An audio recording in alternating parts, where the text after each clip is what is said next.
ଘରକୁ ଯେତେବେଳେ ଏଇଭଳିଆ ଛନଛନିଆ ଫ୍ରେଶ୍ ପୋଇ ଶାଗ ଆସେ ନା, ଦେଖିକି ବହୁତ ହି ଲୋଭ ହୁଏ କି ଆଉ କିଛି ଆମିଷ ବନେଇବିନି, ଯଦି ବନେଇବି ତାହେଲେ ପୋଇ ଚିଙ୍ଗୁଡ଼ିର ଏହି ଘାଣ୍ଟଟି ବନେଇବି। ଆଉ ସ୍ପେଶିଆଲି ପୋଇ ଚିଙ୍ଗୁଡ଼ିର ଯେଉଁ କମ୍ବିନେସନ୍ ପାଟିକୁ ବହୁତ ହି ସୁଆଦିଆ ଲାଗେ।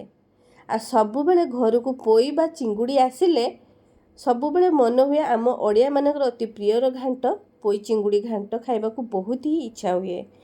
ତାହେଲେ ଚାଲନ୍ତୁ ଡେରି ନକରି ଆଜିର ରେସିପିଟି ଷ୍ଟାର୍ଟ କରିବା।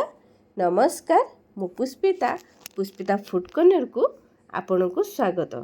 ଏଇଠି ଦେଖନ୍ତୁ, ଏହି ରେସିପି ପାଇଁ ମୁଁ 350 ଗ୍ରାମର ପାଖାପାଖି ହେବ ଫ୍ରେଶ୍ ପୋଇ ଶାଗ, ମାନେ ଅଗ ଡଙ୍କକୁ ନେଇଛି।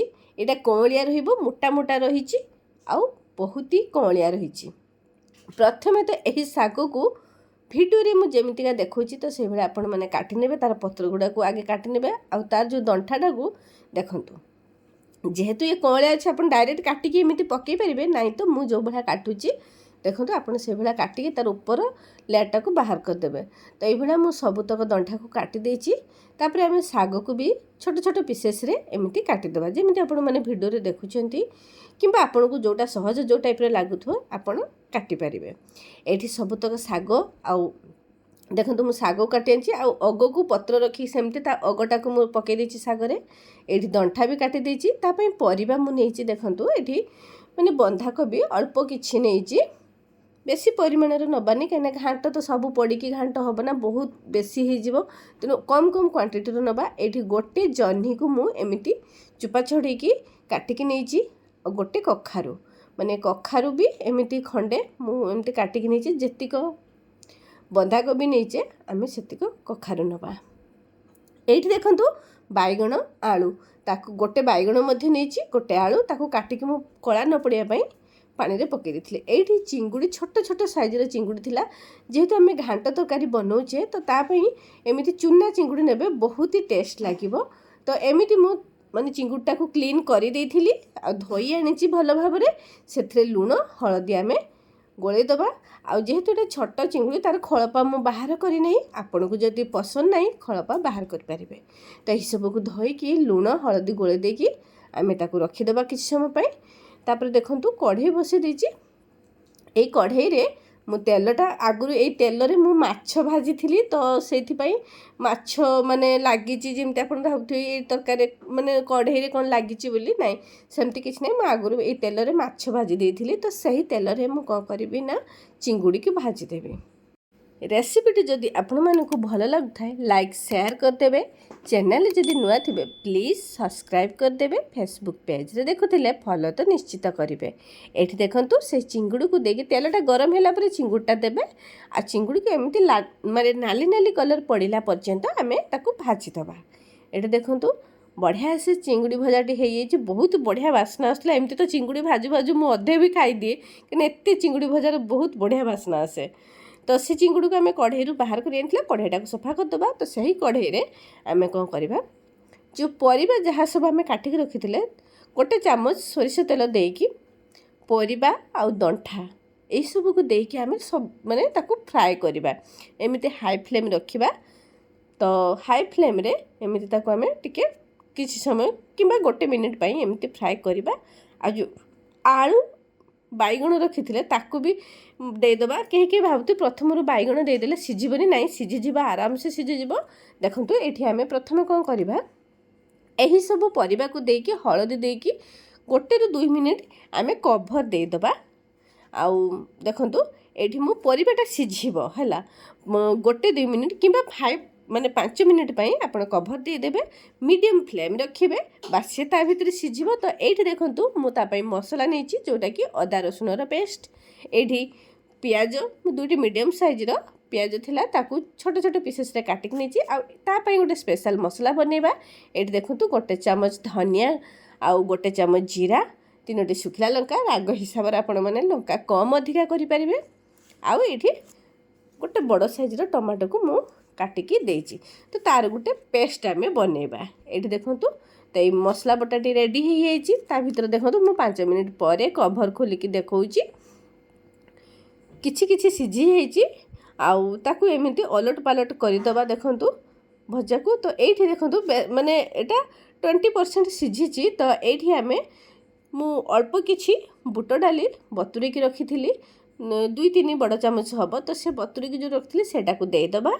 आउ प्रथम आपड़ देदेवे मु भूली जाइली। तो आपड़ से बुट डाली को देदेवे। तापर आम शाग देदेबा माने भजाटा 5 मिनिट भाजी सारापर आम शाग दबा पुणी ताको एपट सेपट करके 2 मिनिट एमती आम कभर देदेबा। प्रथम लुण देवेनि कहीं परिबा और शागर बहुत मात्रा पानी बाहर। ये देखु शाग टिके हाल्का फ्राए है आम परिबा हिसाब अल्प किछि लुण देदेबा।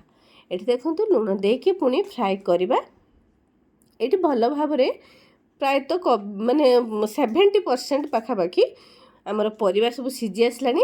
ये आम गैस ऑफ करदे। मु कढ़ई बसई देछि एथिरे आम मसला कषिबा। तेणु मसला कषियापाई मुझे सोरिष तेल दे देछि। सोरिष तेलटा यही रेसिपी पाई मोस्ट इम्पोर्टाट बढ़िया टेस्ट लगे। सोरिष तेल निश्चित देबे। तो सोरिष तेल देलापर गरम है आम तेजपत्र देदेबा आ गोटा गुजराती दालचीनी देदेबा। चीनी अल्प किछि दबा जाकि 1 टीस्पून चीनीटा माने नाली हैला पर्यंत कलर हैला परे आमे पियाज को दबा। चीनी दबा द्वारा घांटर टेस्ट टिके बढ़ी थाए आ कलर मध्य भल आसी थाए। तो चीनी भी निश्चित देबे।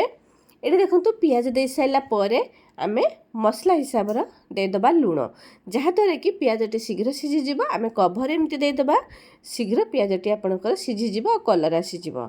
एठी देखंतु आउ माने गोल्डन कलर हेबा जाए के पियाजटा को आमे भाजीबा भल भाव भाजीबा।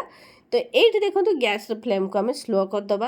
ये हलदी गुंड देदेबा। आम प्रथम आम हलदी गुंड लंका गुंड ये काश्मीरी लंका गुंड आ राग लंका गुंड मिसिकी रही।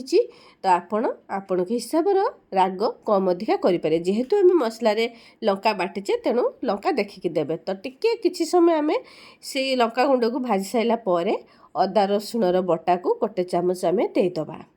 तो यही मसला को आम पुणी कषिबा। तार कंचा स्मेल किछिटा गला पर्यंत आम कषिबा। देखंतु ये 1-2 मिनिट कषि साइला परे आम जो प्रिपेयर करके रखी टमाटो और जीरार बटा तो ताकू देदेबा। अल्प टिके पानी देदेबा। पानी दबा द्वारा कौन हम कि तलू लागिबो नाही। तेणु एठी आम पानी देकी भल भाव पुणी 2 मिनिट कभर देकी टिके ताकू कुक होगा सीझिया छाड़ीदेबा। तो 2 मिनिट परे देखंतु माने मसलारू जेतेबेले आपणकर माने पानीटा मरिकी तेलटा ऊपर को बाहरी आसो जानवे कि आपंकर मसलाटी हो जाए। तो यही स्टेज रे आम चिकेन मसला देदेबा।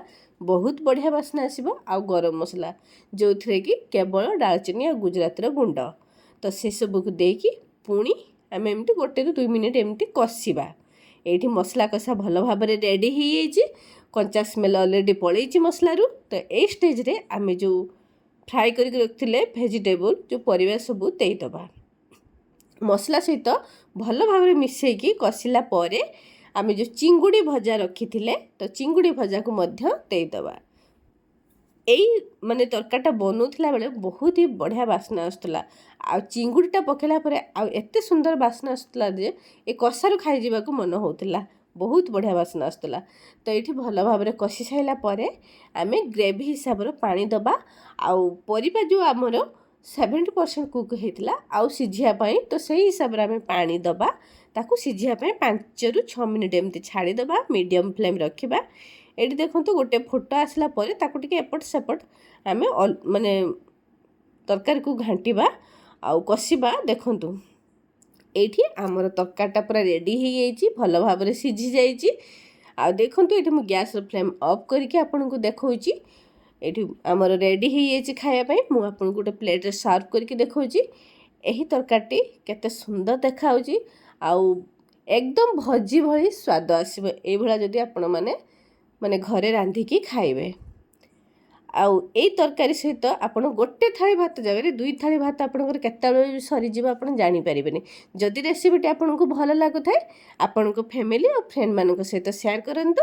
जदि अधिक भल लगुथाय तार अनुभूति मो सहित कमेंट शेयर करंतु। सत पर्यंत रहुची मु आउ एक नुआ रेसिपी नेकी आपण मानक पाखକୁ आसीबी। जय जगन्नाथ।